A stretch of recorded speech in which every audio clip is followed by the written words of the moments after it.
अस्सलाम वालेकुम नाज़रीन, प्रोग्राम अॼु जी ॻाल्हि में मैं हूँ मेज़बान सबीन मेमन। नाज़रीन, पीपल्स पार्टी की मौजूदा सरकार सिंध में कायम थियण खां पोइ वफ़ाक़ी सरकार सां गॾियल दौर ते सिंध की राजधानी कराची में ॾुहारियुनि ख़िलाफ़ टारगेटेड ऑपरेशन शुरू कयो हो, जंहिंजा चयो थो वञे त 2 मरहला मुकमल थी चुका आहिनि। सिंध सरकार माली तौर ते वसीलनि जे हवाले सां जिते ऑपरेशन जे हवाले सां ॻणती बि ज़ाहिर कई आहे ऐं सिंध हुकूमत इहो बि चयो आहे त वफ़ाक़ी सरकार पारां ऐलानियल 10 अरब रुपया बि खेनि अञा ताईं न ॾिना विया आहिनि। हलंदड़ ऑपरेशन जे 3 मरहले जे हवाले सां चयो थो वञे त इहो इंतहाई सख़्त ऐं मरहलेवार आख़िरी ऑपरेशन जो मरहलो हूंदो। अमन अमान के हवाले से हुकूमत और कुछ सियासी धुरिन सिविल सोसाइटी और तर्जे निगारन जो इहो भी चवण है तो ऑपरेशन के होंदे कुछ बेहतरी भी दिसण में आई है, कुछ ॾोहारी कार्रवाई घट भी थियूं आहिनि, किथे इहा भी राय है तो ऑपरेशन मुकम्मल तौर पर कामयाब न वियो है। कुछ सियासी धुरिन खे इन ते एतराज़ भी आहिनि। हलंदड़ ऑपरेशन दौरान बम धमाका भी थींदा रहा, माण्हू मरंदा भी रहा ऐं फ़िरक़ेवारियत और दहशतगर्दी क़त्ल गारतगिरी में पुलिस जा जवान भी शहीद थींदा रहा। तो सिंध में बहराड़िन में अमन अमान के हवाले से सूरत हाल गणती जोगी रही। अॼोके प्रोग्राम में ऑपरेशन के हवाले से ॻाल्हाईंदासीं। अॼु असां प्रोग्राम में सीनियर तर्जे निगार डॉक्टर अली अहमद रिन साहब आहिनि। बड़ी मेहरबानी डॉक्टर साहब, अवां प्रोग्राम में डॉक्टर साहब, हिन हुकूमत के कायम थे 6 महीनन खां वधीक वक्त गुजरी चुको है। गडियल तौर ते जो सिंध सरकार और वफ़ाक़ी सरकार से मिली करे जो ॾोहारियुनि ख़िलाफ़ ऑपरेशन शुरू किया वियो, तो उन हवाले से तुम समझो था तो हिन वक्त छा सूरत हाल है? छो तो माली वसीलन जी घटाई के हवाले से सिंध सरकार जो शिकायतूं हाँ मीडिया में अचण लगियूं आहिनि।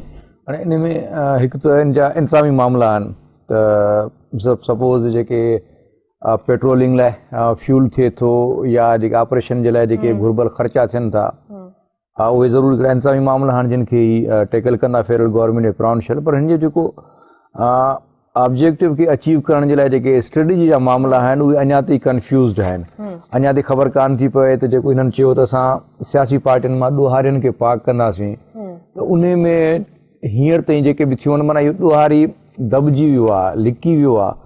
पर जेके भी सियासी पार्टियुनि सां लाॻापियल जेके भी मिलिटेंट्स हुआ या ॾोहारी हुआ या इवन जेको तालिबान फैक्टर जी मौजूदगी हुई, उहे जेके नोगो एरियाज़ हुआ मुख़्तलिफ़ धुरियुनि जे हवाले सां अॼु बि क़ाइमु आहिनि। मसलन लियारी जिन धुरियुनि लाइ नोगो एरिया हो उन्हनि लाइ अॼु बि नोगो एरिया आहे। माना उते जा जेको हिकिड़ो मख़सूस इलाइक़े जो माण्हू वञी सघे थो, पर ॿाहिरि जो माण्हू लियारी में अॼु बि हिकिड़ो बेखौफ़ ख़तर नथो वञी सघे। सुरजानी टाउन आहे, अलासिफ स्क्वायर आहे, मंगो पीर आहे, ईअं मुख़्तलिफ़ जेके इलाइक़ा हुआ या जेके ॾोहारी आहिनि उहे पंहिंजी विल ते हींअर ख़ामोश थी वेठा त आहिनि। बिल्कुलु इहो आहे त जीअं स्नैप चेकिंग जे करे छा थींदो आहे त जॻह जॻह ते पुलिस चौकियूं आहिनि या रेंजर्स ऑपरेशन करण जे दौरान चेकिंग थी करे, त ॾोहारी ओॾी फ्री मूवमेंट न आहे। पर इहो इन जो मतिलबु न आहे त ॾोहारी बिल्कुलु ख़तमु थी वियो आहे या ॾोहारी चुप करे वेठो आहे। तव्हां जॾहिं बि वेझाणी में ॾिठो आहे त फ़िरक़े वारत जा के मामला थियणा आहिनि या इवन जेको हीउ मुशरफ कॉलोनी जे अंदरि 3 ॾींहं पहिरें वाक़ियो थियो आहे, जेको हिकिड़े ख़ानदान जे घर जे भातियुनि खे कुठो बि अथऊं या ज़्यादतियूं जेके थियूं आहिनि, त इन मां अंदाज़ो थिए थो त जेको ॾोहारी आहे उनजो जेको ॾोह क़ाइमु आहे ऐं उहो मौजूदु आहे। इन ऑपरेशन जे बावजूदि उहो पकड़ में अञा एतिरी उन हिसाब सां न आयो आहे। डॉक्टर साहब, ऑपरेशन जो मरकज़ ऐं महवर छा रहियो? छा वाकई जेके तव्हां इलाइक़ा चया त अञा ताईं नोगो एरिया बणियल आहिनि या उते कार्रवायूं थियनि थियूं, उते अहिड़ा वाक़िया रिपोर्ट भी थियनि था, इंतहाई ख़तरनाक हद ताईं रिपोर्ट थियनि था, जिते ज़्यादतियूं भी थियनि थियूं, त मर्डर भी थियनि था, त ऑपरेशन जो मरकज़ ऐं महवर छा रहियो? छा उहे ॾोहारी टारगेट न रहिया या नंढा नंढा ॾोहारी जेके आहिनि उहे ऑपरेशन जे ज़द में ईंदा रहिया? ॾिसो न, हीअ हिकु त ऑब्जेक्टिव जेकॾहिं इहो आहे त सियासी पार्टियुनि मां ॾोहारी अंसरनि जो ख़ात्मो करणो आहे, त जेके मुख़्तलिफ़ सियासी स्टेक होल्डर्स आहिनि उन्हनि सां हिकिड़ी मीटिंग थिए ऐं उन्हनि खे हिकिड़ो ॿुधाइजे त भई हाणे इहो माना जेकर असां ॾोहारी ॿधूं था त उन जे लाइ तव्हांजे तरफ़ां का फ़ोन, का सिफ़ारिश या का चिठी न ईंदी, असां बिल्कुलु डीलिंग कंदासीं। इन खां बाद में जेको बि फैक्टर आहे हिन वटि इंफॉर्मेशन मौजूदु आहे, इंटेलिजेंस मौजूदु आहे त कहिड़ी धुर वटि केतिरो ॾोहारी फैक्टर आहे, कीअं आहे। सपोज़ जेकर असां उज़ैर बलोच या बाबा लाडला जो झगड़ो ॾिसूं त इन जे अंदरि बि हिकिड़ो ॼण त इंतज़ामिया कंहिं हद ताईं धुर नज़र थी अचे त हिकिड़े फैक्टर खे पोइ ते कयो, ॿिए खे, माना हिकिड़े ॾोहारी खे पंहिंजो बि करिणो आहे, सीने सां लॻाइणो आहे त भई तुंहिंजे मार्फत ॿिए ॾोहारी खे असांखे चिथणो आहे। या इवन जेको तालिबान फैक्टर आहे या हिते जेको फ़िरक़े वारत जो फैक्टर आहे, उहे सभु फैक्टर्स साॻे वक़्त ते ऑपरेट करे रहिया आहिनि। माना इन ख़ौफ़ जो आलम मौजूदु आहे ॾोहारियुनि खे, माना बिल्कुलु उहो फ्री आहिनि, अॻे वारो कोन्हे जो पंहिंजी विल ते स्ट्रीट क्राइम करे सघनि, पंहिंजी विल ते हर जॻह ते टारगेट किलिंग कनि। पर उहा मशीनरी या उहा ताक़त या उहा कुवत उन्हनि जी मौजूदु आहे जो किथे बि वरी जेकॾहिं चाहिनि था त हिट करे सघनि था। अच्छा डॉक्टर साहब, लिस्टूं भी तैयार कयूं वयूं त सियासी पार्टियुनि में जेके हथियारबंद विंग्स आहिनि उन्हनि खे ख़तमु कयो वञे या जेके जेके ॾोहारी जिन जिन सियासी पार्टियुनि में हुया उन्हनि जूं बि, त तव्हां सम्झो था त सियासी पार्टियुनि जो या सियासी पुठभराई भी हासिल आहे इन्हनि ॾोहारियुनि खे? ॾिसो न, इहो त DG रेंजर्स माना 2 टे दफ़ा प्रेस कॉन्फ्रेंस चई चुको आहे ये सिंध गवर्नमेंट जूं जेके होम डिपार्टमेंट जी ॿियनि जूं रिपोर्ट्स आहिनि उहे इहे ॿुधाइनि थियूं त जेके बि सियासी धुरियूं आहिनि उन्हनि जूं मिलिटेंट या हथियारबंद विंग्स आहिनि कंहिं न कंहिं तरीक़े सां उन सां लाॻापियल आहिनि। सियासत खे क्राइम खां या सियासत खे मिलिटेंसी खां अलॻि करणु हिकिड़ो ऑब्जेक्टिव हुननि ॿुधायो। पहिरीं त उनखे मिलिटेंट खे सियासी धारा मां आइसोलेट कबो, उन खां बाद में उनजे ख़िलाफ़ु ऑपरेशन थींदो। हिते छा आहे त हींअर ताईं उहो माना जेको बि ऑब्जेक्टिव चयो वियो उहो अचीव थींदे नज़र नथो अचे ऐं उनजा मुख़्तलिफ़ सबब आहिनि। उहे शायदि ऑपरेशनल सबब हुजनि या पॉलिटिकल रीज़न हुजनि या नियतनि जो ई वेतर मथां फतूर हुजे त भई ऑपरेशन लिंगरान थिए जो। ॾिसो न सिंध में हिकिड़ी आम तासुर इहो रहियो आहे त रेंजर्स इज़ाफ़ी ख़र्चा सिंध में लॉ एंड ऑर्डर ते जेकॾहिं जॾहिं बि इहा डिमांड थींदी आहे त हाणे रेंजर्स खे तव्हां वापसि कयो कराची मां त सूरत हाल वरी बिगड़ण शुरू थींदी आहे, ज़रूरत महसूसु थींदी आहे रेंजर्स खे माना क़ाइमु रखियो। माना के अहिड़ियूं कुवतूं आहिनि जेके चाहिनि थियूं त शहर जे अंदरि हीअ जेको 20 साल पहिरीं रेंजर्स आई आहे उहा अञा ताईं कंहिं न कंहिं तरीक़े सां ऑपरेशन सूरत हाल में मौजूदु आहे। त इहो बि हिकिड़ी राय मौजूदु आहे त बिल्कुलु जेकॾहिं क्लीन एंड क्लियर थी वञे कराची त रेंजर जी ज़रूरत कान रहंदी। सो इन करे कंहिं हद ताईं थोरो घणो अटकाए रखिणो आहे मामले खे जीअं उनजो कमु हलंदो रहे। अच्छा डॉक्टर साहब जीअं तव्हां ॻाल्हि कई त DG रेंजर्स बि इहा ॻाल्हि कई त सियासी पार्टियुनि में हथियारबंद विंग्स आहिनि, सियासी पार्टियूं वावेला कंदियूं रहियूं आहिनि त ॾोहारियूं जेके आहिनि से पंहिंजूं कार्रवायूं कनि था या असांजा सियासी कारकुन मारिया वञनि था, हिक ॿिए ते इल्ज़ामबाज़ी ऐं उन्हनि जो ई मुतालबो त कराची में अमुन क़ाइमु कयो वञे। उनखां पोइ सियासी पार्टियूं इहो बि चवनि थियूं त मतिलबु हिकिड़ी धुर जो इहो बि चवणु आहे त ऑपरेशन टारगेट मख़सूस कंहिं हिकु धुर ख़िलाफ़ु कयो थो वञे, इन तरह जी वावेला बि कई वई, ऑपरेशन खे जेको आहे सो अणधुरियो करार न ॾिनो वियो। त ईअं डबल ॻाल्हियूं छो आहिनि? जेकॾहिं तव्हां चओ था त सियासत खे इन खां अलॻि नथो करे सघिजे त पोइ इहो सूरत हाल बाक़ी रहंदी। जेकॾहिं सियासत मां दहशतगर्दनि खे अलॻि कयो थो वञे त पोइ अमुन अमान कुझु बहितर थी सघे थो या सियासी पार्टियूं ई नथियूं चाहिनि कंहिं न कंहिं तरह सां। सियासी पार्टियूं उन्हनि खे मसल्स खपनि था। जेकी इलेक्शन जी प्रोसेस आहे, पोलिंग बूथ, पोलिंग एजेंट या जेको मोबिलाइज़ेशन आहे, इन्हनि सभिनी में हिकिड़ो मसल्स खपे थी, हिकिड़ी ताक़त खपे थी। त सभिनी सियासी पार्टियुनि खे ज़रूरत पए थी हिकिड़े अहिड़नि माण्हुनि जी जेके उन्हनि जे लाइ पोलिंग स्टेशन्स ते उन ॾींहं ते पोलिंग बूथ ते कब्ज़ा करे सघनि, वोटर्स खे पंहिंजे हामी वोटर खे तहफ़ुज़ ॾियनि, मुखालिफ़ खे धमकाए सघनि या इन खां अलावा जेके मुख़्तलिफ़ ॿिया ऑब्जेक्टिव्स आहिनि पॉलिटिकल, उन्हनि जे लाइ उन्हनि खे ज़रूरत रहे थी। उहो उन सियासी पार्टियुनि सां उनखे इंगेज करे हिकिड़ो डायलॉग थिए, ॻाल्हि ॿोल थिए। ख़ुदि हुकुमरान धुर जे अंदरि हिकिड़ी पंहिंजूं कमज़ोरियूं मौजूदु आहिनि त उहो मां सम्झां थो त सिंध जे अंदरि उनजो फैक्टर तमामु घणो आहे। पंजाब जे अंदरि हूंदो त बि बिरादरी जे या क़बाइली बुनियादनि ते हूंदो। मियांवाली में कंहिं उम्मीदवार खे खपे थो, 4 उन सां वाठा गॾु हूंदा। इहो हुते ऑर्गेनाइज़ड न आहे इहो शइ, पर सिंध जे अंदरि उनजी शक्ल वरी ऑर्गेनाइज़ड ॾोह वारी थी वई आहे। अच्छा डॉक्टर साहब, सिंध सरकार इहो बि चयो आहे त वफ़ाक़ पारां असांखे ऐलानियल 10 अरब रुपया हिन वक़्त ताईं न ॾिना विया आहिनि। माली मुश्किलातुनि जूं जेके शिकायतूं बि कयूं वियूं आहिनि, इनखे तव्हां कीअं था ॾिसो?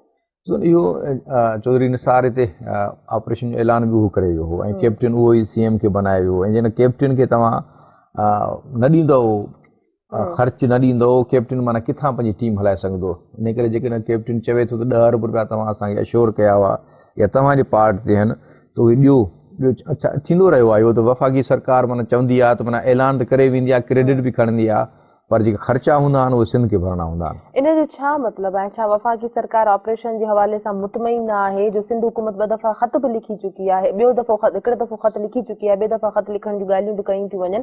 वफ़ाक़ी सरकार जे पारां को रेस्पॉन्स छो नथो ॾिनो वञे? छा ऑपरेशन मां मुतमइन न आहे या जंहिं दुर खे तहफ़ुज़ात आहिनि उन हवाले सां अहिड़ी का ॻाल्हि अञा मंज़र ते न? ही ॾिसो न, वफ़ाक़ी सरकार जे अंदरि जेका ब्यूरोक्रेसी आहे या फेडरल गवर्नमेंट जे अंदरि उते सिंध जी नुमाइंदगी त हाणे पीपुल्स पार्टी जी शक्ल में हिकिड़ी हुई, जो सिंध में पीपुल्स पार्टी सरकार हुई, वफ़ाक़ में बि हुई, पर हींअर मुस्लिम लीग नून वफ़ाक़ में आहे, सिंध में पीपुल्स पार्टी आहे।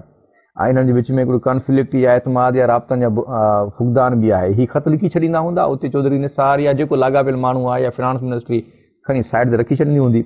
फॉलोअप जे लाइ हिकिड़ो जीअं थींदो आहे, तव्हां नंढे नंढे कागज़ जे पुठियां वेंदा हो, फॉलोअप कंदा हो, प्रेसिडेंट सां ॻाल्हाईंदा हो, प्राइम मिनिस्टर सां ॻाल्हाईंदा हो, ऐं उन्हनि वटि वरी जेकॾहिं सिम्पैथेटिक को एटीट्यूड हुजे, नरम गोशो हुजे उन शइ जे लाइ, हिते त नरम गोशो बि कोन मौजूदु आहे। सो ईअं जॾहिं बि वफ़ाक़ी सरकार सिंध सरकार सां अहिड़ी सूरत हाल आहे जिन हिते ॿी हुकूमत आहे, उते ॿी हुकूमत आहे, त डिले थींदा आहिनि मामला। अच्छा डॉक्टर साहब, कराची जी सूरत हाल हाणे खां न केतिरी वक़्त खां ख़राबु आहे? छा उहे मुहरिकात जेके हालतूं ख़राबु कनि था उहे साॻिया आहिनि या मुख़्तलिफ़ वक़्तनि ते उहे मटिजंदा रहिया आहिनि? ॾिसो न हिकिड़ा त परमनेंट आहिनि जेके हिते नस्ली जेका छिकताण आहे उहा हिकिड़ी परमनेंट थी वई आहे। उन खां पोइ उन में फ़िरके वारनि जो उनसर आयो जेको शिया या सुन्नी कन्फ्लिक्ट जी सूरत में। उन खां बाद में हिते जेको सवात जे ऑपरेशन जे नतीजे में तालिबान आया या वज़ीरिस्तान में जेको ऑपरेशन आहे जंहिंमें तहरीक तालिबान सवात ग्रुप तहरीक तालिबान जेको हू आहे वज़ीरिस्तान महसूद ग्रुप उहे ॿई हिते एक्टिव आहिनि ऐं ॿिन्ही वटि हिकिड़ो उहो पावर मौजूदु आहे जो पुलिस वारनि खे बि टारगेट कनि था, वापारियुनि खां भतो वठनि था, सियासी मुखालिफ़नि खे क़तल कनि था। त उन्हनि जी शक्ल हिकिड़ी कीअं तमामु स्ट्रांग सूरत में कराची जे ओलह वारे ज़िले में मौजूदु आहे। त उहे कार्रवाइयूं करे रहिया आहिनि। त इहो माना हिकिड़ो उन में चेंजिस ईंदियूं रहियूं आहिनि डाउन द रोड। अच्छा, कुछ सियासी अणधुरियल तर्जे निगारनि जी इहा बि राय आहे त कराची में जेका इहा सूरत हाल आहे कुझु धुरियुनि पारां ताक़त जो तवाज़ुन पाण वटि रखण जे करे बि पैदा थी आहे। त उहे ताक़त जो तवाज़ुन पाण वटि रखणु चाहिनि थियूं, उन्हनि में उन्हनि जे मुखालिफ़नि में टकराव जी सूरत में इहा सूरत हाल पैदा थिए। ॾिसो न रिवायती तरह त कराची में जेकॾहिं 80s जी सियासत वठूं 80s खां 90s ताईं हिकिड़ी धुर तव्हांखे वधीक डोमिनेंट नज़र ईंदी। उन खां बाद में जेको असांजो लियारी फैक्टर आहे या सुन्नी तहरीक जो पैदा थियणु आहे ऐं ईअं तव्हांखे मुख़्तलिफ़ टाइमनि ते ANP बि पोयां तक़रीबन 7 साल या 8 साल अॻु में पैदा थी। त इहे मुख़्तलिफ़ चैलेंजिस ईंदा रहिया आहिनि जेका धुर डोमिनेंट आहे उन जे अगेंस्ट। पर हीउ जेको फ़िरके वारे जो या तालिबान जो जेको फैक्टर आहे इहो थोरो वधीक उन जी शिदत जे तौर ते साम्हूं आयो आहे। त उन में ताक़त जो तवाज़ुन ज़ाहिर आहे जेको माण्हू हिकिड़ो ऑलरेडी ताक़तवर मौजूदु आहे उनखे ताक़त जो चैलेंज थिए थो त उहो रेज़िस्ट कंदो आहे। छा वरी उनजो एॾो को टकराव जी सूरत नज़र न आई आहे। माना ईअं चइजे त को तालिबान में या जेके ॿिया एग्ज़िस्टिंग जेके पावरफुल माण्हू आहिनि उन्हनि जे विच में को टकराव थियो को नज़र किथे आयो कोन्हे। हीअ जेका सूरत हाल ईअं आहे त मुख़्तलिफ़ इलाइक़नि खे मुख़्तलिफ़ धुरियूं कंट्रोल कनि थियूं। कराची जे अंदरि जेको रिकवरी आहे एक्सटॉर्शन जी सूरत में भत्ते चंदे जी सूरत में या खलुन गॾु करण जी सूरत में उहा तमामु वॾी आहे। सपोज़ जे माण्हू जो क्लिफ्टन जे इलाइक़े ते होल्ड आहे उनखे उतां करोड़नि रुपयनि जी आमदनी माहवार थींदी। जंहिं माण्हू जो सदर ते होल्ड आहे जंहिंजो तारक रोड ते होल्ड आहे पोइ हाणे हिते हू जेके हथियारबंद जेके धुरियूं आहिनि उन्हनि जो कन्फ्लिक्ट थिए थो उन्हनि पैसनि ते त कंहिं वटि उहो इलाइक़े जो होल्ड हुजे त जीअं उहो उतां रिकवरी करे सघे। अच्छा डॉक्टर साहब, ईअं जीअं कराची में टारगेटेड ऑपरेशन हले थो पर कुझु अमन अमान जी सूरत हाल जे हवाले सां बहितरी बि ॾिठी वई आहे, पर अञा ताईं बि जिथे ॾोहारी कार्रवायूं करण लाइ अचनि था त दहशतगर्दनि जूं कार्रवायूं ॾींहुं ॾिठे बि थियनि थियूं, माण्हू क़तल थियनि था, बम धमाका बि थियनि था। तव्हां ओवरऑल इन सॼी ऑपरेशन जो तजियो कीअं कंदव त केतिरे हद ताईं कामयाबी मिली सघी आहे? माना आउं जेकॾहिं हिनखे रेट करणु चाहींदुसि त भई 100 इंडेक्स आहे त हिन में 30 to 40% ताईं माना कामयाबी आहे। उहा इन सूरत में जेको स्ट्रीट क्राइम या जेको बिल्कुलु ईअं लॻंदो त विच शारा फैसल तव्हां खां कोई बि गाॾी रोके थी त आसपास गाॾियूं गुज़रंदियूं रहंदियूं ऐं के बि तव्हां खां डकेट घुरनि था सामान ऐं बेवस आहियो तव्हां। त हींअर माना उहो ॾोहारी जो कॉन्फिडेंस न आहे जो विच शहर में ईअं दिन दहाड़े जेको हिकिड़ो धाड़ो हणी सघे या जेको टारगेट किलिंग हुई पॉलिटिकल अपोनेंट जी उहा उन सूरत में मौजूदु कोन्हे। पर उन खां पोइ बि जेका मूं शुरू में अर्ज़ु कयो त जेको मशीनरी मौजूदु आहे उहा ताक़त मौजूदु आहे उहा लिकल आहे। उहा ताक़त हिकु दफ़ा वरी को माहौल ॿियो ठहंदो ॿाहिरि निकिरी निर्वार थींदी ऐं पंहिंजे कार्रवाई कंदियूं। ॿियो जेको असांजी प्रोसिक्यूशन आहे या जेके केसिस आहिनि अदालतूं केस ॿुधण लाइ ऐं ॾोहारियुनि खे सज़ाऊं ॾियण लाइ या ॿियूं शयुनि लाइ तयारु न आहिनि। पुलिस उन्हनि खे पकड़ण लाइ तयारु न आहे। त हिकिड़ो डपु जो माहौल उन मशीनरी में जेको माना इंसाफ़ ॾियारींदो आम माण्हू खे उहो मौजूदु आहे। अदालतूं डिॼी रहियूं आहिनि, तव्हांजी प्रोसिक्यूशन जा जेके वकील डिॼी रहिया आहिनि, तव्हांजी पुलिस डिॼी रही आहे। इन सूरत हाल जे अंदरि हिकिड़ो कॉन्फिडेंस मौजूदु ख़ुदि इंसाफ़ ॾींदड़ अदालतुनि में ई कोन्हे त आम माण्हू में छा ईंदो। डॉक्टर साहब, स्ट्रीट क्राइम में जीअं तव्हां ॻाल्हि कई त कंहिं हद ताईं घटिताई आहे। अॻे जीअं दीना दास्ती या दीना दिलेरी सां वारदातूं थींदियूं, वारदातूं हाणे बि थियनि थियूं पर उन तरीक़े सां नथियूं थियनि। पर ॾोहारी धुरियुनि जो कंट्रोल अञा बि छा कराची में तव्हां सम्झो था त ॻुझे तरीक़े सां आहे? बिल्कुलु माना उहो जीअं मूं तव्हांखे ॿुधायो त मौजूदु आहे। माना हू जेका ताक़त हुई उनजो कुझु 10 to 30% को गिरफ़्तार थिया हूंदा की लिकी विया हूंदा की भॼी विया हूंदा बाक़ी ॿियनि सभिनी वटि जेका बि ताक़त हुई उहा मौजूदु आहे। हिकिड़ो उहो माहौल उहा फिज़ा या उहा सॼियूं शयूं मौजूदु आहिनि जिन जे करे उहा शइ पैदा थिए थी। जेसीं ताईं उन्हनि जो बुनियादु ख़तमु नथो थिए तेसीं माना उनजो नतीजो न निकिरंदो। अच्छा डॉक्टर साहब, जनरल ज़िया जे मार्शल खां पोइ सिंध में बि मज़हबी फ़िरके वारियत खे हवा ॾिनी वई ऐं मज़हबी इंतिहा पसंदी खे तव्हां कीअं था ॾिसो? सिंध में इहो जेको बबड़ आहे उहो हाणे मच ठही चुको आहे ऐं सरकार सिविल सोसाइटी या सियासी धुरियुनि खे कहिड़ो किरदारु अदा करणु घुरिजे? ॾिसो न, इन जे अंदरि सिंध जे अंदरि असां वेझे माज़ी में पोइ 10-12 सालनि में ॾिठो आहे त इहो जेको फैक्टर अॻु में माना कराची जे हद ताईं या शहरनि जे हद ताईं त कुझु मज़हबी जमायतनि जी पज़ीराई हूंदी हुई, पर असांजे सिंध जे ॿारहाड़ियुनि में या त पीपुल्स पार्टी हुई या नेशनलिस्ट हुआ या असांजो मुस्लिम लीग जा 2-3 ॿिया ग्रुप्स जेके हुक्मरान सां वेंदा आहिनि। मज़हबी सियासत जो तसवर सिंध जे ॿारहाड़ियुनि में कोन हो। पोइ 10-12 सालनि में असां मुख़्तलिफ़ रंगनि जूं पटिकियूं हुते निर्वार थींदे नासी सायूं या मुख़्तलिफ़ जेके अलामतूं आहिनि मुख़्तलिफ़ फ़िरक़नि जूं, उन्हनि सां लाॻापियल सियासी जमायतूं हुते पहुतियूं। ऐं उन खां बाद में हिकिड़ो ॿियो जेको ख़तरनाक फैक्टर जेको इंटॉलरेंस जेको बुनियादी सबबु इहो आहे त सिंध जे अंदरि जेके मदरसा जॻह जॻह ते खुलिया आहिनि हाईवेज़ सां या उन्हनि जी जेका फंडिंग आहे या उनजी डोनेशन्स जे नाले में जेके गल्फ जूं जेके अमीर रियासतूं आहिनि उन्हनि जा शेख पोइ ख़बर न आहे कहिड़ी नियत सां कनि था या उते हुकूमतनि जो या सरकार जी का हिकिड़ी ऑब्जेक्टिव आहे का हिकिड़ी प्लेन आहे, पर उन्हनि जे उन मदद सां उहे मदरसा हली रहिया आहिनि। उन मां जेको माण्हू पढ़ी तयारु थिए थो उन माण्हू जो जेको सिंध जी रिवायती सूफ़ी समाज सां हिकिड़ो कन्फ्लिक्ट मौजूदु आहे। सिंध जे रिवायती सूफ़ी समाज जे अंदरि टॉलरेंस आहे, लकुम दीनकुम वारी कैफ़ियत आहे त हिक ॿिए सां माण्हू बर्दाश्त करे सघे थो, फ़िरके वारियत न आहे ऐं सभु इंसानियत जे हिकु हुजण जो जेको असांजो सूफ़ियुनि जो जेको दर्स आहे भिटाई जो सचल जो, हाणे उन जो हिकिड़ो एंटीथीसिस पैदा थी रहियो आहे सिंध जे ॿारहाड़ियुनि में। तव्हां जेके वेझे माज़ी में उत्तर सिंध जे अंदरि त उहा सियासत बि काफ़ी स्ट्रांग आहे, इलेक्शननि में बीहनि था ऐं चङा ख़ासा वोट खणनि था, पर लाड़ में बि उहो फैक्टर तव्हांखे पिंगरे जे वाक़े जी सूरत में ऐं ॿियनि वाक़ियुनि जी सूरत में मुतहरिक नज़र ईंदो। डॉक्टर साहब, मज़हबी इंतहा पसंदी ऐं दहशतगर्दनि जी कार्रवाइनि जे हवाले सां ब्रेक खां पोइ वधीक ॻाल्हायूं था। नाज़रीन, प्रोग्राम में वक़्तु आहे ब्रेक जो, वठूं था ब्रेक।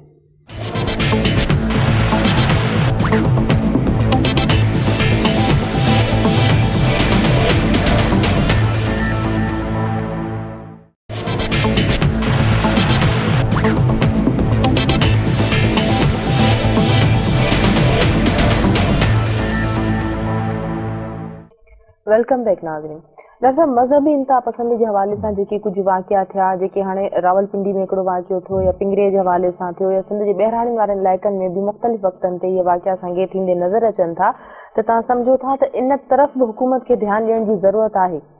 हुकूमत जी जेका विल आहे न, तव्हां वटि हिकिड़ो होम डिपार्टमेंट मौजूदु आहे, तव्हां एक्टिव मॉनिटरिंग कयो, तव्हां मुख़्तलिफ़ इंटेलिजेंस अदारा आहिनि, हिकिड़ा त अदारा आहिनि जेके वफ़ाक़ी अदारा आहिनि, पर तव्हां सूबाई सरकार वटि सूबाई सरकार जे मातहत हिकिड़ा इंटेलिजेंस अदारा हूंदा आहिनि, पुलिस आहे, उन्हनि जे थ्रू हिकिड़ी फ़िरके वारियत जी कोशिशि कंदड़ या जेके उहे धुरियूं आहिनि जेके समाज जे अंदरि इंटॉलरेंस पैदा कनि थियूं। माना सिंध जे समाज जे उबतड़ आहे शइ न इंटॉलरेंस, असां वटि त ॾाढो फ़र्क़ु कोन्हे, त उन्हनि जी हिकिड़ी लिस्टूं ठाहिण, उन्हनि ते कार्रवाई करणु, चेक रखणु, या मस्जिदनि जा जेके ख़ुतबा आहिनि उते जेको उलमा जेको दर्स ॾियनि था उन्हनि खे ॾिसणु खपे त उन जे अंदरि किथे इफ़ाम तफ़हीम प्यार जो दर्स आहे या किथे उते नफ़रत ऐं फ़िरके वारे जो दर्स थी रहियो आहे। इन खां अलावा ही जेके मदरसा आहिनि इन्हनि खे हिकिड़ो मेन स्ट्रीम में आणे, इन्हनि जी का डेटा ठाहिण में केतिरा ॿार पढ़ी रहिया आहिनि, केतिरा एनरोल आहिनि, उते निसाब कहिड़ो आहे, छा पढ़ाइजी रहियो आहे, उन्हनि जी तरबियत कीअं आहे, तालीम कीअं आहे। तव्हांजो उते हिकिड़ा ॿार पैदा था कयो जिन खे ॿाहिरी मुहज़िब दुनिया सां या आम या खुलियल दुनिया सां हिकिड़ो ॿुधायो था त सभु गुनाहगार फिरी रहिया आहिनि, जेके मथे उघाड़ियूं मायूं बि गुनाहगार आहिनि, जेको जीन्स पातल नौजवान आहे उहो बि गुनाहगार आहे, जेको अंग्रेज़ी ॻाल्हाए थो या जेको पिज़ा खाई सॼी जी सॼी गुनाहगार मख़लूक आहे, हू त निकिरण खां पोइ पंहिंजे पाण खे फाड़े उॾाइण लाइ तयारु आहे, सभिनी खे मारे मां बि माना वञी का हिकिड़ी ॿी ज़िंदगी माणियां ऐं इन्हनि सभिनी गुनाहगारनि खे जनम रसीद कयां। हाणे इन सॼी शइ जे ॾाढो हिकिड़ो मॉनिटरिंग जी ज़रूरत आहे, जेकॾहिं वफ़ाक़ी सरकार नथी करे, सॼे मुल्क में न आहे, त सिंध जो त हिकिड़ो ॿियनि खां डिफरेंट केस आहे। सिंध में पीपुल्स पार्टी जी हुकूमत आहे, जेका लिबरल पार्टी आहे, उहा सिंध जे समाज जे हवाले सां के बोल्ड ऐं हिकिड़ा रेडिकल स्टेप वठे, ॾिसे, मॉनिटर करे। पिंगरे वारे वाक़े में जेकॾहिं बर वक़्तु ॾोहारियुनि खे सज़ा अची आहे, बाद में थियो उन्हनि SP वग़ैरह हटायो, पर बर वक़्तु जेकॾहिं एक्शन खणनि हा त उहे जेके माण्हू जेके शरारती हुआ उन्हनि खे हिकिड़ो बंदि अचे हा, पर हिननि ॾाढो माना मुंहिंजे ख़्याल में हफ़्तो लॻाए छॾियो हुनजे रद्द अमल में। अच्छा डॉक्टर साहब, इहा तव्हां ॾाढी सुठी ॻाल्हि कई त जेकॾहिं अहिड़ा इन तरह जा वाक़िया बि थियनि था त सिंध हुकूमत जो मॉनिटरिंग उहे नाहे त इहे जेके नंढा नंढा वाक़िया थियनि था, नंढी नंढी बाहि मुख़्तलिफ़ शहरनि में ॿरे थी त सुभाणे इहे जेका आहे सो वॾी बाहि में तब्दील थी सघे थी, त तव्हां सम्झो था त इहो जेको आहे सो फेल्यूअर आहे सिंध हुकूमत जो, त जेकॾहिं ऑपरेशन करे थी त हिकिड़े मख़सूस दायरे में आहे, ॿिए हंधि जेकॾहिं वाक़िया थियनि था त उन्हनि ते उन्हनि जी मॉनिटरिंग न आहे, उन्हनि ते उन्हनि जी नज़रदारी न आहे, जॾहिं त उहे वाक़िया बि उन हद ताईं नुक़सान ॾियनि था। बिल्कुलु ॾिसो न, सिंध हुकूमत तव्हांजी जान ऐं माल ॿिन्ही जी तहफ़ुज़ जी जवाबदार सिंध हुकूमत इन करे आहे जो तव्हां टैक्स ॾियो था जंहिंमां सिंध हुकूमत हले थी। तव्हां जीअं चौकीदार घर ते बीहारींदा हो न, तव्हां जीअं कंहिंखे ख़िदमत रखींदा हो, अवाम मालिक आहे न, हुकूमत मालिक न आहिनि। तव्हां उन्हनि खे पंहिंजी जान ऐं माल जो अमीन कयो आहे, मुहाफ़िज़ कयो आहे।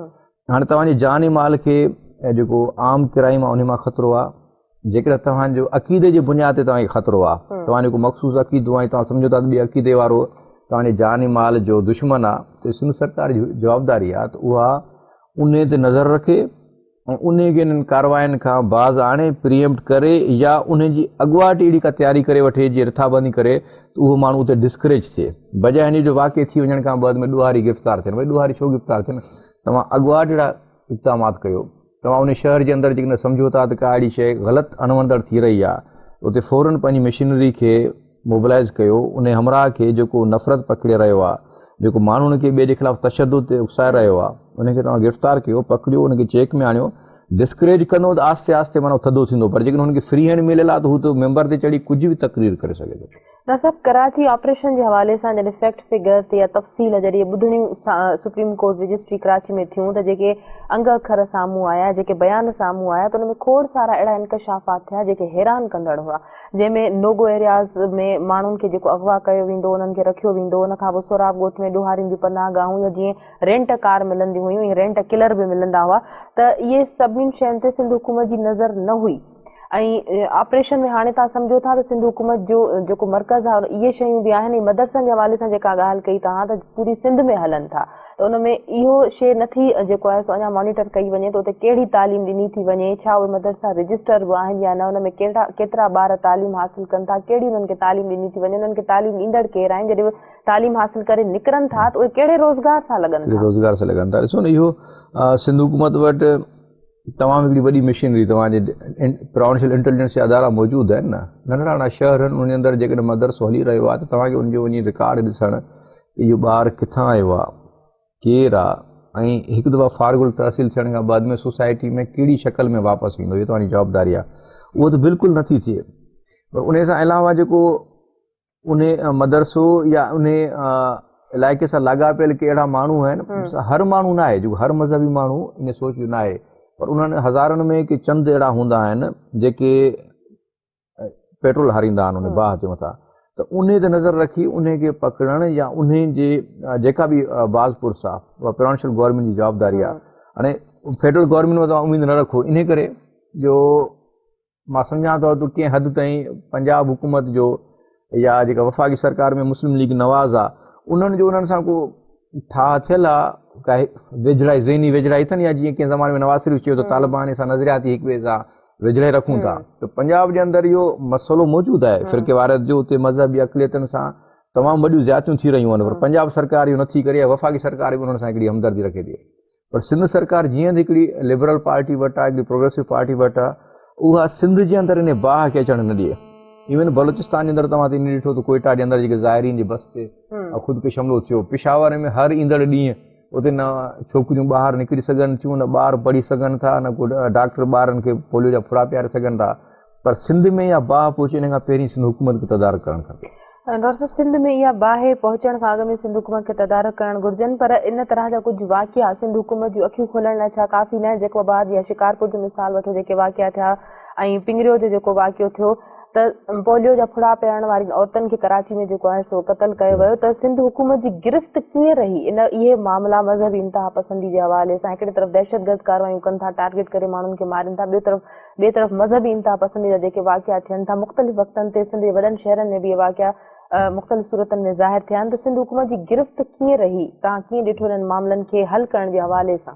जीअं मूं तव्हांखे पिंगरी जो ॿुधायो त उते बि इन्हनि खे हफ़्तो ॾेढ लॻो, जॾहिं वञी थोरो पुलिस एक्शन खयूं त एस एच ओ खे AISP खे बदिली कयूं, शिकारपुर जेको वाक़ियो थियो ऐं उन खां अलावा जैकाबाद में जेके धमाका थिया दरगाहनि ते, उन जे अंदरि बि पुलिस कंहिं हद ताईं जेका मूंखे ॼाण आहे त उन ॾोहारियुनि ते पहुची चुकी हुई, पर सिंध हुकूमत किन बि मसइलतनि जे करे उन खे माना इहो अलाउ न कयो जो हू सॼी जेका जांच आहे उनजो दाइरो वसी बि कनि ऐं ॾोहारियुनि खे पधिरो कनि। नतीजे में उहो माना शयूं जीअं न कारपेट हेठां रखे छॾिबियूं आहिनि, दॿाए छॾिबियूं आहिनि, ईअं दॿिजी वियूं आहिनि। जेकॾहिं उहो सिंध पुलिस खे ई फ्री हैंड ॾियनि, सुठा ऐं अहल ऑफिसर आहिनि, उन्हनि खे थोरो इनकरेज कनि त भई तव्हांखे हिफ़ाज़त ॾिबी अथव, यानी ख़ानदान खे फैमिली खे प्रोटेक्ट कबो, तव्हां बिल्कुलु खुलियल जांच कयो। जेको मुंहिंजो कचहरियूं थियूं जेके सुठनि ऑफिसरनि सां, उन्हनि ॿुधायो त उन्हनि खे बिल्कुलु पहिरियनि ॾींहंनि खां ई ख़बरूं पइजी वियूं त किथां ॾोही आया, वारदात कंदा दहशतगर्द कीअं आया, किथां विया, पर पोइ ख़बर न आहे छो उहा जांच पधरी नथी सघे। त सिंध हुकूमत जूं पंहिंजूं मुसलहतूं आहिनि, उन मुसलहतनि जे करे इहा बाहि जेका आहे उहा आस्ते आस्ते वधे पई। ॾिसो न, सिंध जे कंहिं न कंहिं शहर में किथे कॾहिं को थिएटर थिए थो, असां नंढी उमिरि खां थिएटर ॾिसंदा आया आहियूं, सर्कस ॾिसंदा आया आहियूं, उते ॿ टे ई लठूं खणी पहुची था वञनि त भई मनव आहे, भई मनव छा लाइ आहे, उन्हनि जो जेको मख़सूस अक़ीदे सां मेल नथो करे। माण्हुनि जी जेका तफ़रीह आहे सदियनि खां सालनि खां थींदी रही आहे, ऐं उन्हनि जी नज़र में इहो वॾो को गुनाह जो कमु आहे, उन गुनाह जे कम खे रोकनि था त उते जी पुलिस या इंतिज़ामिया वरी बेवसी नज़र अचे, वरी उन्हनि जे पारां वञी उन्हनि खे थिएटरूं ख़ाली थी कराए या सर्कसूं या जेको राग रंग जी महफ़िल आहे, पोइ नतीजे में हाणे माण्हू वञनि त पोइ तव्हां सूफ़ी महफ़िल जे नाले में वरी को राग रंग करे सघनि था, बाक़ी जेकॾहिं ॿियो कहिड़ो कल्चरल प्रोग्राम आहे त उते ई डंडा खणी पहुची था वञनि। त इहो सिंध सरकार जी जवाबदारी आहे त उन्हनि खे प्रोटेक्शन ॾिए ऐं जेके अहिड़नि क़िस्मनि जे प्रोग्रामनि खे फिटाइण जी कोशिशि कनि था उन्हनि जे ख़िलाफ़ कार्रवाइयूं करे। डॉक्टर साहब, तव्हां सम्झो था इहो हिकिड़ो अहिड़ो फैक्टर आहे जंहिं ते सिंध गवर्नमेंट घटि तवजा पई ॾे या जंहिंखे एॾो अहम न पई सम्झे त जीअं इंतिहा पसंदी जी सोच रखंदड़ जेके माण्हू आहिनि सिंध जे मुख़्तलिफ़ शहरनि में या ॻोठनि में बि पंहिंजा जेके ठिकाणा मज़बूत करे रहिया आहिनि। ॾिसो न, सिंध सरकार जूं पंहिंजूं प्रायोरिटीज़ आहिनि, उन्हनि जे अधु मशीनरी इन में आहे त किथां को माना सणबो गिरण किथां हथ अचे जो असां ॿी का शइ माना ॾिसूं, मुख़्तलिफ़ प्रोजेक्ट्स मां ऐं ठीकनि मां या जेके बि उन्हनि खे जेके फंड्स अलाट थियनि था या MPA प्रोग्राम्स आहिनि, सॼो उन में अथनि। हिकिड़ो क्लियर जेका हिकिड़ी स्टेट्समैनशिप वारी हिकिड़ी पॉलिसी थींदी आहे, उन ॾे त उन्हनि जी कोई एॾी वॾी घणी तवजो न रही आहे जो सोचे सघनि त समाजी तरह सिंध में छा छा तब्दीलियूं अची रहियूं आहिनि ऐं कीअं मुतासिर थी रहियो, उहो दिलचस्पी कान्हे। हाणे उन में थोरा ॿ टे इन्हनि जा वज़ीर आहिनि या कुझु पीपुल्स पार्टी जी लीडरशिप आहे जेका माना अलामती हद ताईं पंहिंजे पाण खे लिबरल या प्रोग्रेसिव ॾेखारण जे लाइ कुझु बयान जारी कंदी आहे मुख़्तलिफ़ वाक़िअनि ते या ॿियनि शयुनि ते। हाणे उहे बि माना उहे बयाननि जी हद ताईं महदूद आहिनि, किथे बि को माना एग्ज़ीक्यूशन कजे, जेकॾहिं कोई वाक़ियो थिए थो त उनखे पकड़ में आणिजे, उन ते बिल्कुलु सज़ाऊं ॾियारजनि, इहा दिलचस्पी कान मौजूदु आहे। डॉक्टर साहब, इहा त हुई कराची जेको सिंध जी राजधानी आहे उन जे हवाले सां असां ॻाल्हि ॿोल कईसीं या इंतिहा पसंदी जे हवाले सां। सिंध जी बहिराणियुनि में बि सूरत हाल तमामु घणी ख़राबु आहे, स्कूली ॿारनि खे बि स्कूल वेंदे अगवा कयो थो वञे। वॾे वज़ीर जे ज़िले ख़ैरपुर जी जेकॾहिं ॻाल्हि कजे त उते 2-3 पुलिस अमलदार हिन वक़्त ताईं आला अमलदार मटिया आहिनि थोरे वक़्त में। त तव्हां उन ज़िले जी सूरत हाल जे हवाले सां छा चवंदव जंहिंजो वॾो वज़ीर उतां तालुक़ रखे थो, ऐं सॼी सिंध में ओवरऑल हिन वक़्तु जेके अगवा जूं वारदातूं थियनि थियूं, मुख़्तलिफ़ माण्हू हिन वक़्तु दाड़ेलनि जे क़ैद में आहिनि, त इन दहशतगर्दी खे तव्हां छा चवंदव? छो त अगवा जा वाक़िया इते बि थियनि था त कराची में बि थींदा हुआ। ॾिसो न, बल्कि इहो ख़ैरपुर CM साहिब जो जेको ज़िलो आहे उन में सभ खां वधीक अगवा जी वारदातूं कीअं थियूं थियनि, त इन नेशनल हाईवे ते के माना ॾोहारी अहिड़ा सरगर्म आहिनि जेके हाला खां वठी मोरो या उन खां अॻिते ताईं जेके मुसाफ़िर सफ़र करे रहिया आहिनि उन्हनि जी कंहिं न कंहिं तरीक़े सां ॼाण रखनि था। मुसाफ़िर किथे पेट्रोल वरितो, कंहिं होटल ते स्टे कयो या टोल प्लाज़ा ते बीठो है किथे, उते माना हू ॾिसनि था त कहिड़े नंबर जी गाॾी आहे, उन्हनि में सणभो शिकार आहे या केरु आहे, केतिरा माण्हू आहिनि, रिज़िस्ट कंदा न कंदा, पोइ हिक ॿिए सां टेलीफोननि ते राब्ते में आहिनि, टेलीफोनूं त आम थी वियूं आहिनि हींअर। हाणे उन में अक्सर ईअं थियो त राणीपुर जी हदुनि में या ख़ैरपुर जे बाईपास या किथे ठेड़ी वटि किथे न किथे जॾहिं बि वारदात थी रही आहे त इन जॻह थी रही आहे, माना उन जो पीछो जेको कजे थो उहो हितां शुरू थो थिए हाला सईदाबाद खां, पर वारदात उन ख़ैरपुर में थिए थी, उतां वारदात थियण खां बाद में शिकारपुर ॾे या कचे ॾे माण्हू टपी था वञनि। त इहो मौजूदु आहे इहा शइ। ऐं अॼु खां न इहो तक़रीबन पोयनि 5 सालनि खां 5-6 सालनि खां इहा किराए मौजूदु आहे। ख़ैरपुर जे हवाले सां त CM साहब वरी पंहिंजो ज़िलो आहे, पर उते छा जेको पॉलिटिकल कॉन्फ्लिक्ट आहे, 2-3 जेके ख़ुदि पीपल्स पार्टी सां लाॻापियल माण्हू आहिनि, उन्हनि जे करे उते को सुठो ऑफिसर टिकी कोन थो सघे। डॉक्टर साहब ओवरऑल सॼे सिंध में इहा सूरत हाल आहे। सिंध जे हर ज़िले में, हर नंढे ॿेराड़ी वारनि इलाइक़नि में हिन वक़्तु केतिरा ई माण्हू जेके आहिनि से धाड़ेलनि वटि क़ैद आहिनि। तव्हां सम्झो था त धाड़ेलनि ख़िलाफ़ बि हिकिड़ो ॿियो ऑपरेशन शुरू करण जी ज़रूरत आहे, या उते जा जेके इंतज़ामी अमलदार आहिनि उहे इन्हनि ज़िम्मेदारियुनि खे पूरो करे सघनि था? सिंध हुकूमत जी हिते बि गिरफ़्त न आहे। ॾिसो न, जेको धाड़ेल फैक्टर आहे न, उनखे कंट्रोल करणु SP या थाणे जे हद ताईं काफ़ी आहे। तव्हां SHO खे या SP खे इंस्ट्रक्शन ॾियो त तव्हां ॾोहारियनि खे इंटरटेन न कंदो। ॾोहारी खे मैसेज हलियो वेंदो आहे त जेको SHO आयो आहे या जेको SP आयो आहे ॾोह खे बर्दाश्त न कंदो, उन इलाइक़े में ॾोह न थींदो आहे। तव्हां सिंध में मुख़्तलिफ़ ज़िलनि में जेतिरा बि ऑफिसर पोस्टेड ॾिसंदव, उन्हनि मां अक्सर जो जेको रिकॉर्ड एॾो सुठो कोन्हे। जेके तमामु सुठा ऑफिसर हुआ उन्हनि अक्सर कराची बदिली कराया आहिनि, उन्हनि जी पंहिंजूं मजबूरियूं हूंदियूं। बहरहाल हींअर सिंध जूं ॿाहिराणियूं सुठनि ऑफिसरनि खां अक्सर करे ख़ाली आहिनि, त उते रुगो SHO जी लेवल ते SHO ई चङो ईमानदार आहे ऐं ॾोहारी खे बर्दाश्त नथो करे त हफ़्ते जे अंदरि ॾोह ख़तमु थो थी वञे। उते कोई एॾो कराची वारी सूरत हाल आहे कोन जो को पॉलिटिकल हुजे या ॿी काई शइ हुजे। कराची जो जेको ॾोह आहे उनजे अंदरि पॉलिटिक्स जो हिकिड़ो वॾो फैक्टर आहे। उते जो ॾोह प्योर ॾोह आहे, उनखे रुगो छा आहे त मक़ामी जेको वॾेरो आहे उन जी या मक़ामी पुलिस वारे जी सरपरस्ती आहे। डॉक्टर साहब, भत्ते जे हवाले सां हैदराबाद जी बि सूरत हाल कुझु वक़्त खां तव्हां ॾिसो पिया ख़राबु आहे। वापारियुनि पारां जेके आहिनि से पोस्टर हया विया, शहरनि में हड़ताल कयूं वयूं, मुज़ाहिरा कया विया, एहतजाज रिकॉर्ड करायो वियो, त तव्हां सम्झो था त कराची खां पोइ हैदराबाद ते बि उन्हनि जी गिरफ़्त हाणे मज़बूत थी चुकी आहे? हैदराबाद जे अंदरि त इहो फैक्टर काफ़ी टाइम खां हुयो, ख़ासि तौर ते कासिमाबाद जे हवाले सां त जेको पंहिंजी सिंधी वसंदी आहे उन हवाले सां शिकायतूं आयूं, ख़ाली घरनि ते कब्ज़ा, प्लाटनि ते कब्ज़ा, या इन खां अलावा जेको दुकानदारनि खां या ॿियनि खां जेको चंदो भतो आहे जेको फैक्टर रहियो।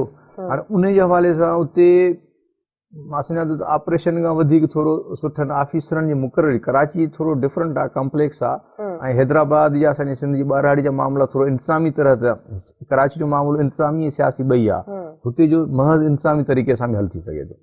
इंतिज़ामी तरह सां जेकॾहिं इहे मामला हल थी सघनि था त पोइ हिन वक़्त ताईं सिंध हुकूमत इन ते तवजह छो न ॾिनी आहे? जेकॾहिं कराची खे असां छॾे करे सिंध जे ॿियनि शहरनि जी ॻाल्हि कयूं त उते बि इहे मामला तव्हां जेका ॻाल्हि कई त इंतिज़ामी तरह सां हल थी सघनि था, SHO लेवल ताईं इहे मामला हल थी सघनि था। जेकर उन्हनि खे जेको आहे इंस्ट्रक्शन्स ॾिनियूं वञनि त कंहिं बि क़िस्म जी ॾोहारी कार्रवाई न थींदियूं, त पोइ छो नथा उपावर था वञनि? उहो इन करे ॾिसो न, जेको SHO या SP जो बदिली थिए थो, उते पोस्टिंग करे थो, उहो ख़र्चूं ॾेई अचे थो, कंहिं न कंहिं जी सरपरस्ती में अचे थो, ऐं उहा जेका सरपरस्ती मौजूदु आहे उहा उन जे करे उनखे फ्री हैंड आहे त पंहिंजे ज़िले में जेके बि ॾोकड़ भरे आयो आहे उहे रीपे करण जे लाइ उतां कमायूं करे। जेकॾहिं उहो अची उते ईमानदारी सां स्ट्रिक्ट, ॼण ॾोह थींदो त ॾोकड़ ठहंदो, जेकॾहिं ॾोह न आहे त ॾोकड़ ई कोन्हे, पोइ ख़ाली पघार ते वेठा हूंदा। इन करे ही जेको असांजी अक्सर जेका पुलिस आहे उहा ख़ुदि ॾोह खे इनकरेज ई कंदी आहे। जीअं ॾोह थियनि, कुझु वारदातूं थियनि त उन में पकड़ धकड़ थिए त कुझु पैसो ठहे। जेसीं ताईं जेके पोस्टिंग्स आहिनि उहे अहलियत जी जॻह ते, इन्हनि सिफ़ारिशनि ते, पैसनि ते, इन्हनि ते थींदियूं, तेसीं ॾोह कंट्रोल न थींदो। डॉक्टर साहब, जहिड़ी तरह भत्ते जे हवाले सां कराची में, हैदराबाद में मुख़्तलिफ़ ख़बरूं रिपोर्ट थींदी रहियूं, अहिड़ा वाक़िया मंज़र आम ते ईंदा रहिया, माण्हुनि इन ख़िलाफ़ एहतजाज कयो, आवाज़ उथारियो, त तव्हां सम्झो था त इहो कल्चर सिंध जे ॿियनि शहरनि में बि आहे, ॿहिराणियुनि में बि आहे, जिते इन तरह बि भतो उगाड़ियो वञे थो त भई फ्रूट वारे जे रेड़े तां फ्रूट खणी छॾियो, या जेको जिथां राशन जो दुकान आहे उतां सां ॿिनि टिनि माण्हुनि पंहिंजो राशन खणी छॾियो, इन तरह जा वाक़िया रिपोर्ट नथा थियनि, पर इहे कार्रवायूं उते बि थियनि थियूं। मतिलबु इहा वबा हर हंधि फैलिजी चुकी आहे। माना उनजो वापारी एसोसिएशंस कोन्हनि जो इन्हनि वाक़ियनि ते एहतजाज करे सघनि, उनजो स्केल एॾो वॾो कोन्हे, पर इहो आहिनि। छा आहे त हर इलाइक़नि में मुख़्तलिफ़ ज़ातियूं, ॾाढियूं ज़ातियूं आहिनि, किथे बरोज ज़ातियूं ॾाढियूं आहिनि, किथे के ॿियूं ज़ातियूं आहिनि जेके ॾाढियूं आहिनि। पोइ जेका ॾाढी ज़ात आहे उन सां लॻापियल चंद लोफर जेके आहिनि, या जेकॾहिं कोई सियासी पार्टियूं आहिनि, त उहे उते जी जेके कमज़ोर ज़ातियूं आहिनि, सभिनी खां कमज़ोर त असां वटि हिंदू आहे, ऐं हिंदू खां अलावा जेके ॿियूं ज़ातियूं आहिनि जेके प्योर बिज़नेस आहिनि, जीअं मेमण थियो, या जीअं ॿियूं नरम जेके ज़ातियूं आहिनि, पोइ उन्हनि खां उहे दादागीर अची कंदा आहिनि, कपिड़ो खणंदा आहिनि, उन्हनि खां फ्रूट खणंदा आहिनि, ॿियो खणंदा आहिनि। पर उनजी जेका स्केल आहे उहा एॾी मैसिव न आहे जो रैम्पेट हुजे त सोसाइटी माना हर दुकानदार खे ख़बर हुजे त मां वटि 5 पर्चियूं ईंदियूं, हिकिड़े खे पतो ॾींदुसि, ॿियो अची बीहंदो, उते इहा सूरत हाल फ़िलहाल कोन्हे। अच्छा डॉक्टर साहब, आख़िरी सवाल तव्हां खां त हलंदड़ साल कराची ऑपरेशन जेको ख़र्च जो काथो सिंध हुकूमत चयो आहे त 60 अरब रुपया ख़र्च अचण जो इम्कान आहे। तव्हां सम्झो था त माली मुश्किलातुनि जूं जेके शिकायतूं बि सिंध हुकूमत करे रही आहे ऐं 60 अरब रुपया जेको ख़र्च जो काथो लॻायो वियो आहे, त उन हिसाब सां छा असांखे नतीजा मिली रहिया आहिनि? जेतिरो माना असांजो ख़र्चु आहे उन हिसाब सां नतीजो अञा ताईं न मिलियो आहे। सपोज़ हीउ जेको 3 महीननि खां जारी ऑपरेशन घणे टाइम खां जारी, 3 महीननि खां वरी उन में जेका तेज़ी आंदऊं, पर उन तेज़ी जे बावजूदि जेका मशीनरी मौजूदु आहे, जेका टेरर मशीन आहे, जेको ॾोहारी मशीनरी आहे, या जेको फैक्टर ॾोह जो आहे, उहो पंहिंजी जॻह ते ख़ामोश आहे पर ताक़तवर आहे, मौजूदु आहे। ऐं एॾी वॾी तइदाद ते तव्हांखे हथियार बि न मिलिया आहिनि कराची मां। मतिलबु इहो जॾहिं बि माना चाहींदा, जिते बि चाहींदा, उहो पंहिंजी कार्रवाई कंदा। अच्छा डॉक्टर साहब, सूरत हाल छा इहा चई सघे थी त टियों मरहलो जेको सिंध हुकूमत चवे थी, वफ़ाक़ी सरकार चवे थी सख़्तु हूंदो ऑपरेशन जे हवाले सां, नतीजा ख़ेज़ हूंदो, तव्हां सम्झो था त हिते फाइनल थी वेंदो या इन ऑपरेशन खे कंटिन्यू रखण जी ज़रूरत पवंदी? मुंहिंजे ख़्याल में इहो फाइनल कोन हूंदो, इन ज़रूरत पवंदनि। बल्कि हर ते ॾोह घटिबो, पर ही हिकिड़ो मल्टी फैक्टर इशू आहे, जीअं मुंहिंजो में पॉलिटिक्स घणो इन्वॉल्व आहे, डीपली इन्वॉल्व आहे। किथे किथे ख़ुदि हिन मुल्क जा जेके तमामु वॾा चङा मुड़ुस आहिनि, उहे बि नथा चाहिनि त बिल्कुलु क्लीन चिट सां कराची, दुनिया में कोई बि शहर न हूंदो आहे, पर कराची माना बिल्कुलु क्लियर हुजे ऐं कंहिंजी बि पैटर्नाइज़ेशन न हुजे, न आहे हिकिड़ी ज़रूरत हथ खणी ॿी ते रखनि था, ॾोह मंज़ूर रहंदो। वॾी महिरबानी डॉक्टर साहब, मां टाइम कढी प्रोग्राम में आया। नाज़रीन, अॼु जी ॻाल्हि प्रोग्राम जे वक़्त ते ख़तमु थो थिए। ईंदड़ प्रोग्राम ताईं पंहिंजी मेज़बान सभिनी मेमण खे ॾींदा इजाज़त। अल्लाह वाहिद।